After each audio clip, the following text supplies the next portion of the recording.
नमस्कार, जोहार। झारखंड का एकमात्र सरकारी न्यूज चैनल क्लीन न्यूज में आपका स्वागत है।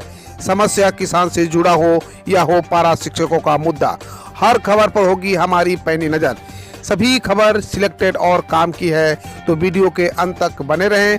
साथ ही आप न्यूज को किस गांव या शहर से देख रहे हैं, हमें कमेंट में ज़रूर बताइए। आज का लाइक है 100 रखते हैं, उम्मीद है कि आप इसे पूरा करेंगे। और रोजाना पंचायत चुनाव का अपडेट पाने के लिए चैनल को सब्सक्राइब कर बेल आइकन को प्रेस करें। तो चलिए जानते हैं आज का मुख्य समाचार। जेपीएससी आयोग ने जारी किया परीक्षा का विवरण। 4 सितंबर को जारी होगा प्रवेश पत्र। झारखंड लोक सेवा आयोग ने अपनी आधिकारिक वेबसाइट पर 19 सितंबर को होने वाली राज्य संयुक्त सिविल सेवा प्रारंभिक परीक्षा का विवरण जारी कर दिया है। जिन उम्मीदवारों ने परीक्षा के लिए अपनी उम्मीदवारी दर्ज की है, उनके लिए आयोग द्वारा प्रवेश पत्र जारी किए जाएंगे। प्राप्त जानकारी के मुताबिक जेपीएससी के एडमिट कार्ड 4 सितंबर को जारी होंगे। उम्मीदवार दोपहर 12 बजे से जेपीएससी पोर्टल से एडमिट कार्ड डाउनलोड कर सकेंगे। 2 पालियों में आयोजित की जाएगी परीक्षा। जेपीएससी परीक्षा 2 पालियों में आयोजित की जाएगी। पहली पाली सुबह 10 बजे से दोपहर 12 बजे तक और दूसरी पाली दोपहर 2 बजे से शाम 4 बजे तक आयोजित की जाएगी। सीधी नियुक्ति की मांग को लेकर टेट पास उम्मीदवारों ने शिक्षा मंत्री का आवास घेरा। साल 2016 में जेटेट पास उम्मीदवार शिक्षा मंत्री जगन्नाथ महतो के आवास का घेराव कर रहे हैं। घेराव कर रहे उम्मीदवारों की संख्या हजारों में है, जो राज्य के विभिन्न जिलों से आए हुए हैं। बताते चले कि साल 2016 में जेटेट के सफल उम्मीदवारों ने बीते साल 6 से 22 अक्टूबर 2022 तक मोराबादी मैदान, गांधी मैदान, चबूतरे के पास अनशन और आंदोलन किए थे। जहां आंदोलनरत उम्मीदवारों से हुई वार्ता के दौरान मुख्य सचिव सुखदेव सिंह ने 3 महीने के भीतर नियुक्ति का आश्वासन दिया था। 1 साल बीत जाने के बाद भी नियुक्ति नहीं दी गई है। इसी बात से नाराज उम्मीदवार कल से घेराव कर रहे हैं। 17 सितंबर तक मनाया जाएगा शिक्षक पर्व। 44 शिक्षकों को किया जाएगा सम्मानित। वर्ष 2021 में 5 सितंबर से 17 सितंबर तक शिक्षक पर्व मनाया जाएगा। इस पर्व की शुरुआत शिक्षकों के लिए राष्ट्रीय पुरस्कार के साथ की जाएगी, जिससे 44 शिक्षकों को 5 सितंबर को राष्ट्रीय पुरस्कार दिया जाएगा। इस बात की जानकारी स्कूली शिक्षा और साक्षरता विभाग के अतिरिक्त सचिव संतोष कुमार सारंगी ने दी है। राष्ट्रीय पुरस्कार के लिए विजेता झारखंड के अलावा और बहुत से राज्यों को चुना गया है। आवास निर्माण में कोताही बरतने पर होगी राशि की रिकवरी। डीआरडी के निदेशक आलोक कुमार बुधवार को गांडे पहुंचे। उन्होंने प्रखंड के बरमसिया वन व सिजुआ में मनरेगा से बने कुआं, तालाब व पीएम आवास योजना का निरीक्षण किया। इस क्रम में योजनाएं धरातल पर बनी मिली, कुछ योजना में मामूली त्रुटि मिली। निदेशक ने जेई व लाभुकों को त्रुटि में सुधार करने का निर्देश दिया। कहा कि मनरेगा योजना में बने तालाब में स्थल का चयन सही ढंग से नहीं किया गया था। उन योजनाओं में तालाब से पानी घुसने व निकलने के लिए रास्ता बनाने समेत मेड़ व मजबूत करने को निर्देश दिया गया। मामला भूख से मौत का है। झारखंड हाईकोर्ट की सरकार पर कड़ी टिप्पणी। कहा, यहाँ के लोगों को जंगली की तरह किया जाता है ट्रीट। झारखंड हाईकोर्ट ने भूख से मौत के मामले में सुनवाई करते हुए राज्य सरकार पर कड़ी टिप्पणी की है। अदालत ने कहा कि यहाँ की लोगों को जंगली की तरह ट्रीट किया जाता है, जबकि उनके ही जंगल से हम खनिज पदार्थ निकालते हैं, लेकिन उनका विकास नहीं हो पा रहा है। अदालत ने इस बात की भी जिक्र किया है कि गांव में विकास नहीं पहुंचना ही नक्सलवाद को बढ़ावा देता है। आज भी कई ऐसे गांव हैं जहां पर राज्य सरकार की योजना का लाभ नहीं मिल रहा है। बाबूलाल मरांडी ने कहा कि केंद्र सरकार बंद खदानों को चालू करना चाह रही है। हेमंत डाल रहे हैं अड़ंगा। केंद्र सरकार बंद पड़ी लॉ एस खदानों को पुनः चालू करने के निमित्त ई नीलामी की योजना नियत के तहत बना रही है। वहीं झारखंड के मुख्यमंत्री हेमंत सोरेन अड़ंगा डालकर खदानों को खोलने के बदले खुद के लिए आयरन और खदान को रिजर्व रखने के जुगत में लगे हैं। यह बातें चाईबासा परिसदन में प्रेस को संबोधित करते हुए विपक्ष के नेता सह पूर्व मुख्यमंत्री बाबूलाल मरांडी ने कही। पलामू में 13 साल से योजना के धरातल पर उतरने का इंतजार। 53 करोड़ से शुरू हुई पेयजल पूर्ति योजना का बजट पहुंचा 234 करोड़ पर। पलामू प्रमंडलीय मुख्यालय मेदिनीनगर नगर निगम की अधिकांश जनता शुद्ध पेयजल के लिए तरस रही है। पेयजल पूर्ति योजना फेज 2 की फाइल विभाग की ठोकरें खा रही है। आलम है कि नगर निकाय पेयजल आपूर्ति एवं स्वच्छता विभाग के बाद अब मेदिनीनगर पेयजल आपूर्ति योजना फेज 2 की फाइल रांची जुडको के कार्यालय में पड़ी है।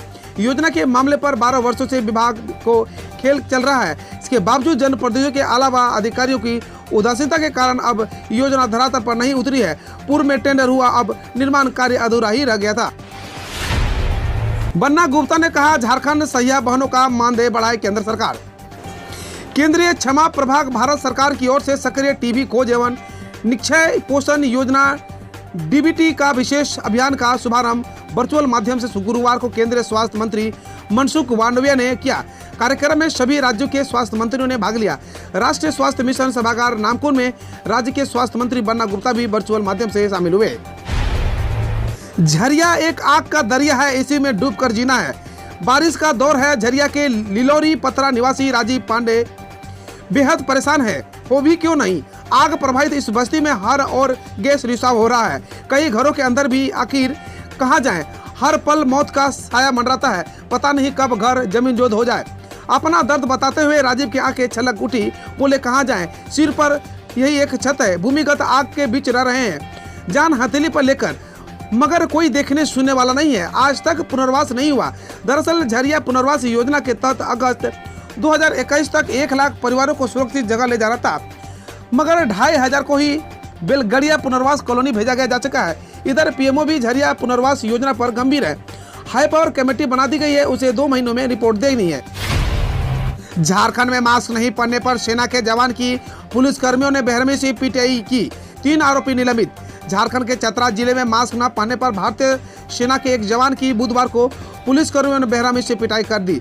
घटना एक वीडियो सोशल मीडिया और मैसेजिंग ऐप पर वायरल हो गया, जिससे लोगों की काफी गुस्सा हुआ।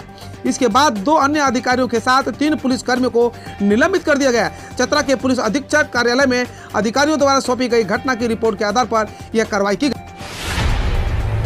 मुखिया बदलते ही जाग उठे अरमान, लोहरदगा में सक्रिय हुआ सुखदेव भगत।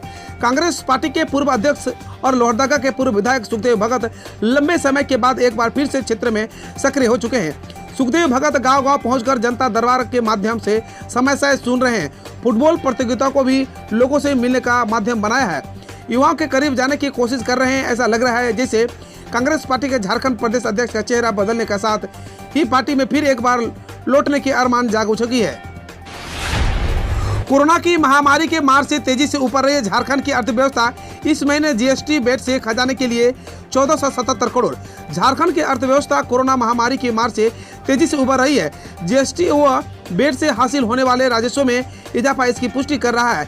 इस वित्तीय वर्ष तकरीबन हर माह वाणिज्य कार्य विभाग के राजस्व में वृद्धि हो रही है। अगस्त माह का आंकड़ा खासा उत्साहित करने वाला है। इस माह वेट व जीएसटी के मद से राज्य सरकार के खजाने में 1477.35 करोड़ आए हैं, जो पिछले वर्ष की समान अवधि के हासिल 1007 करोड़ से 46% की वृद्धि को दर्शा रहा है। झारखंड की राजधानी में चोरों का खौफ। अस्पताल के अंदर वाहन लगाते हैं स्वास्थ्यकर्मी। झारखंड की राजधानी रांची में चोरों का खौफ है। आलम यह है कि सदर अस्पताल में स्वास्थ्यकर्मी बाहर बाइक पार्किंग से डर रहे हैं, लिहाजा मजबूरी में लोग सदर अस्पताल के अंदर गाड़ी पार्क कर रहे हैं। चोर अब कोई बाइक लेकर फरार हो जाए, यह आशंका 24 घंटे बनी रहती है।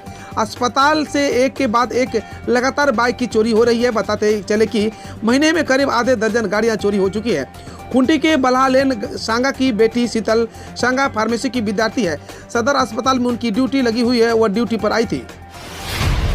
30 सितंबर यानी आज से झारखंड विधानसभा का मानसून सत्र शुरू। विपक्ष कमर कसकर तैयार।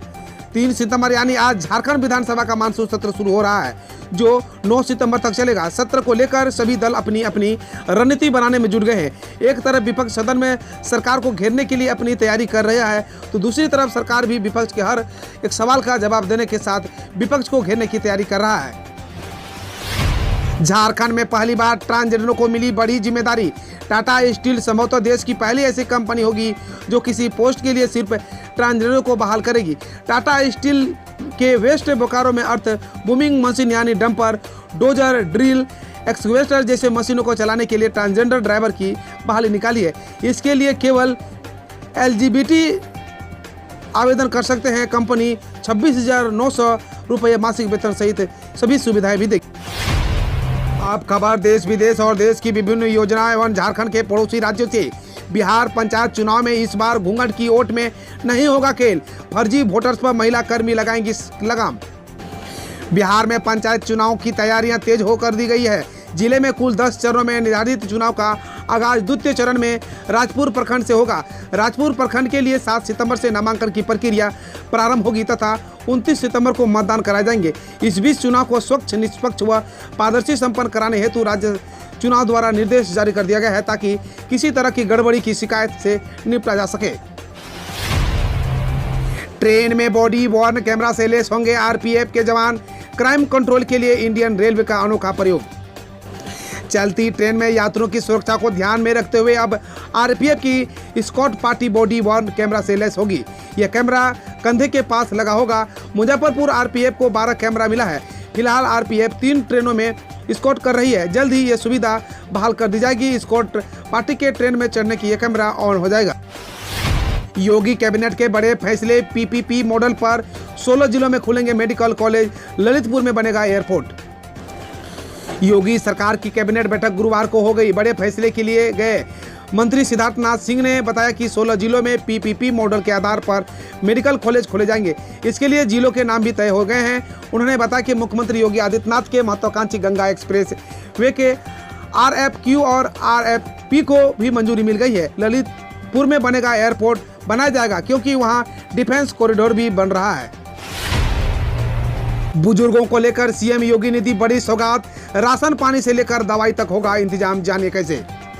यूपी के बुजुर्गों को होगी सरकार ने बड़ा तोहफा दिया है। यूपी के 55,77,000 बुजुर्ग जनों को उनकी 3 माह की वृद्धावस्था पेंशन की राशि एक मुश्त मिल गई है। गुरुवार को मुख्यमंत्री योगी आदित्यनाथ ने वृद्धावस्था पेंशन के लिए पात्र इन वरिष्ठ नागरिकों के बैंक खाते में 836.55 करोड़ रुपए डिजिटली ट्रांसफर किए हैं। इनमें से 4,56,000 ऐसे भी बुजुर्ग शामिल हैं जो पहली बार पेंशन की राशि मिली है। पंजाब में नई गाइडलाइन जारी, प्रवेश के लिए RT-PCR रिपोर्ट जरूरी। पंजाब में तीसरी लहर की संभावना के बीच सरकार ने कोविड-19 की नई गाइडलाइन जारी की है। इसके अनुसार पंजाब में बाहरी राज्यों से आने वाले लोगों को, चाहे वो सड़क के माध्यम से पंजाब में आ रहे हैं या हवाई माध्यम से, RT-PCR की 72 घंटे की निगेटिव रिपोर्ट दिखानी होगी। उन्हें दोनों वैक्सीन लगी होनी चाहिए। इंडोर में 150 लोग और आउटडोर में सिर्फ 300 लोग ही इकट्ठा हो सकते हैं। यह नियम 15 सितंबर तक जारी रहेगी। कतर ने कहा काबुल एयरपोर्ट को दोबारा शुरू करने के लिए तालिबान के साथ काम कर रहे हैं। न्यूज एजेंसी AFP ने कतर के विदेश मंत्री शेख मोहम्मद बिन अब्दुलरहमान अल थानी के हवाले से बताया गया, कतर काबुल एयरपोर्ट को जितनी जल्दी हो सके शुरू करने के लिए तालिबान के साथ काम कर रहा है। दरअसल 31 अगस्त को अंतिम अमेरिकी विमान के काबुल एयरपोर्ट से उड़ान भरने के बाद एयरपोर्ट का संचालन बंद है। सरकारी स्कूलों की नई किताबें, यूपी में कबाड़ी की दुकान पर मिली जांच जारी। चौंदौली में सरकारी स्कूलों की नई किताबें कबाड़ी के एक दुकान पर मिलने के बाद बेसिक शिक्षा परिषद ने मामले की जांच शुरू कर दी है। परिषद के अधिकारी सत्येंद्र के सिंह ने बताया, हम जांच कर रहे हैं कि किताबें यहां कैसे पहुंची और किसने इन्हें यहां पहुंचाया। जिम्मेदार लोगों के खिलाफ कार्रवाई की जाएगी। WHO ने जारी किया म्यांमार में मिली नकली कोविशील्ड वैक्सीन की तस्वीर। WHO ने म्यांमार में मिली नकली कोविशील्ड कोविड-19 की वैक्सीन जारी की। इसमें शीशियों पर लगे लेबल पर कोविशील्ड लिखा हुआ है। WHO ने कहा फर्जी कोविड-19 टीके वैश्विक सार्वजनिक स्वास्थ्य के लिए एक गंभीर खतरा पैदा करता है। वे स्वास्थ्य व्यवस्थाओं पर अतिरिक्त बोझ डालते हैं। यह अहम है कि इन नकली उत्पादों का पता लगाया जाए। एम्स के निदेशक ने कहा बच्चों के टीकाकरण में 9 महीने लगा सकते हैं, अब तक स्कूल बंद नहीं रख सकते। एम्स निदेशक रणदीप गुलेरिया ने कहा कि बच्चों को कोविड-19 वैक्सीन लगाने में 9 महीने का समय लग सकता है और तब तक स्कूल बंद नहीं रखे जा सकते। हालांकि उन्होंने केरल में शिक्षण संस्थान बंद रखने की सिफारिश की है, जिससे पहले मेदांता के चेयरमैन नरेश नेत्रान ने कहा कि स्कूल कुछ और महीने बंद रखने की चाहिए। 5 सितंबर से 17 सितंबर तक मनेगा शिक्षक पर्व। 44 शिक्षकों को दिया जाएगा राष्ट्रीय पुरस्कार। केंद्र सरकार ने राष्ट्रीय शिक्षक पुरस्कार की घोषणा कर दी है। इस साल 44 शिक्षकों को राष्ट्रीय पुरस्कार से सम्मानित किया जाएगा। 5 सितंबर से 17 सितंबर तक देश में शिक्षक पर्व मनाया जाएगा। शिक्षकों के लिए राष्ट्रीय पुरस्कार की शुरुआत की जाएगी। हम रोज ऐसे ही न्यूज लाते रहेंगे, तो यदि आपने अभी तक क्लीन न्यूज को सब्सक्राइब नहीं किया है तो पहले फटाफट सब्सक्राइब कर लें, साथ ही बेल आइकन को दबा दें ताकि कोई अपडेट मिस ना हो।